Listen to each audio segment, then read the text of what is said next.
ఓం శ్రీ అన్నపూర్ణాయై నమః.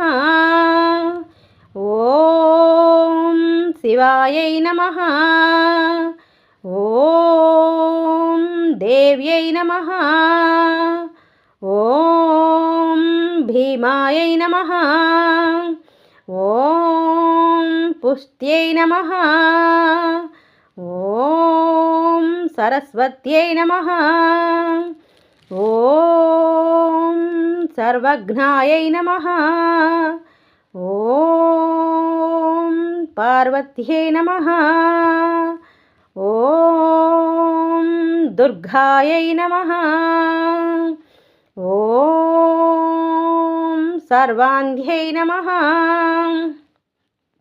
ఓం శివవల్లభాయై నమః.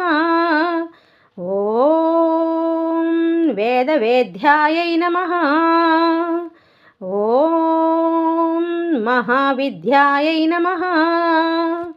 ఓం విద్యాయై నమః.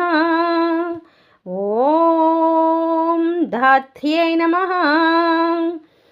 ఓం విశారదాయై నమః. ఓం కుమార్తెయై నమః. ఓం త్రిపురాయై నమః. ఓం బాలాయై నమః. ఓం లక్ష్యై నమః. ఓం భయహారిణ్యై నమః. ఓం భవాన్యై నమః. ఓం విష్ణుజనంధ్యై నమః. ఓం బ్రహ్మాదిజనన్యై నమః. ఓం గణేశజనన్యై నమః. ఓం శక్త్యై నమః. ఓం కుమారజనంత్యై నమః. ఓం శుభాయై నమః.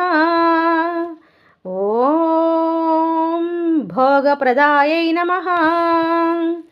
ఓం భగవత్యై నమః. ఓం భక్తాభీష్టప్రదాయిన్యై నమః.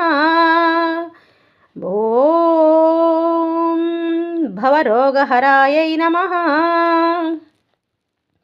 ఓం భవ్యాయై నమః. ఓం శుభ్రాయై నమః.